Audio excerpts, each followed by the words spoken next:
September 11 maye senzakala ngo-2001 kusho ukuthi ngangisasendlini ngibheka i-TV nje lo nkosikazi and sibona thina sicabanga ukuthi i-movie sibona nanzi indizamtshina zingena kumabhilidi sithi hayi imovie le yabhoka ithi sitshintshe i-channel siye kwenye i-channel sibona kudlala futhi into efanayo kula sabona khona ukuthi akusho ukuthi kukhona okwenzakalayo la ngangcono silalele sizwe ukuthi kwenzakalayo kulapho-ke sezwa khona kuthiwa hayi kulabantu abahayijekhe amaframachina and bawadrayiva ku-World Trade Center.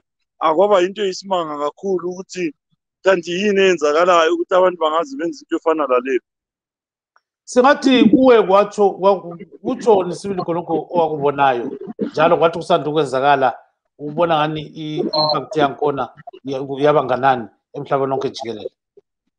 Impact yaba nkulu kakhulu. I think kwethusa abantu abaningi ukuthi ama-terrorists akwanisa ukuthi angene phakathi esidikidikini se-America ayenze lokhu abakwenzayo okwagcina kubulele abantu abadlula izinkulungwane ezintathu.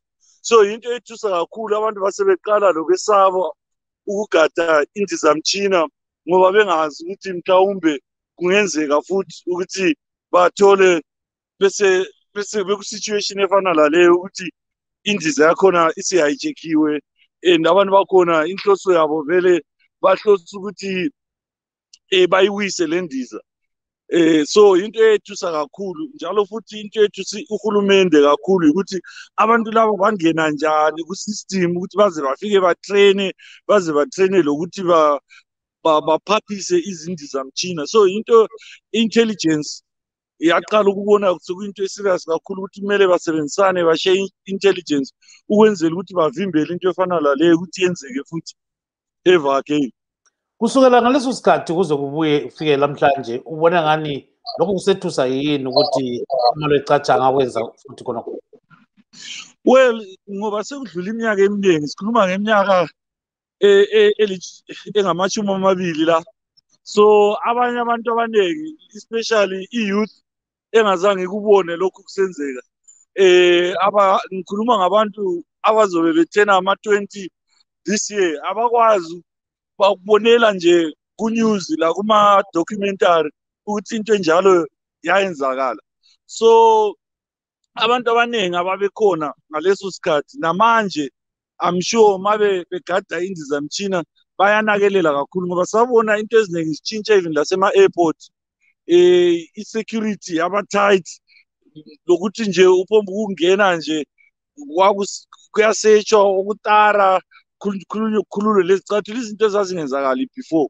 But sibona ukuthi for the past 20 years akuzange kube le incident efana laleyo la. Abanye bathi yikuthi besilokhu sise-Afghanistan ngoba lamatororo into yabo bayiqoqa besese e-Afghanistan bengaphansi kuka-Osama bin Laden.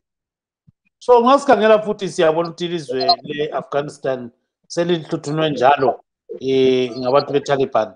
So kulapho-ke ngesikhathi u-Osama bin Laden pheka into zakhe zenezi wagcina ngena-ke Kwele Melika esenza umonakalo ongaka. So ubona ngani nabo sizobekwenze futhi kumbe kuyahamba njani? Leyo yona indaba enzima kakhulu ngoba akekho engingathi ulalo ulwazi lokuthi kuzohamba njani.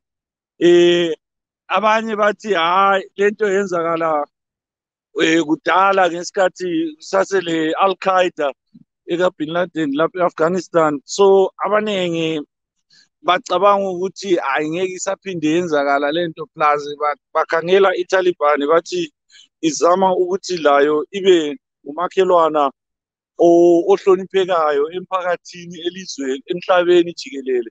Ngakho i-Al-Qaeda nayo i-Taliban nayo ithembisa ukuthi yona ifuna nje ukuzibusa yodwa ayisozingenelane lezinto zamanye amazwe.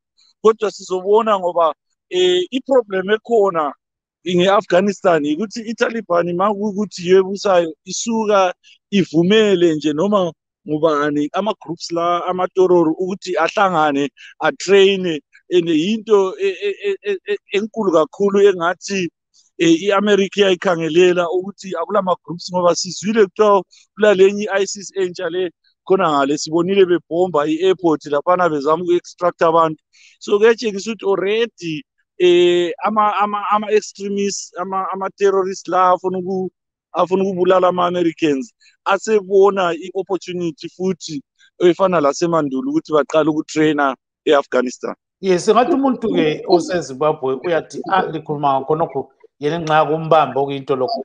So abantu beZimbabwe kumele labo besabe yini ukuthi enxa amalwecatsha angaba ethekelela khona ngani? I think anyway lapho okule act of terrorism wonke umuntu kumele esabe ngoba akwazi ukuthi inhloso yabo iyabe ikuphi ngoba sibona even duze laseZimbabwe khona phana eMozambique sike sabona kusiba lamalwecatsha amaningi akho aqalwe umsindo onzima kabi lapho and labo futhi ba behave ngendlela efanayo la malwecatsha ahlasela i-United States. So if mabe khona next door eMozambique khona phana okusho ukuthi laseZimbabwe musiba ngangena so yinto kumele ukuthi umhlaba wonke jikelele ulisane layo lento yama-terrorist.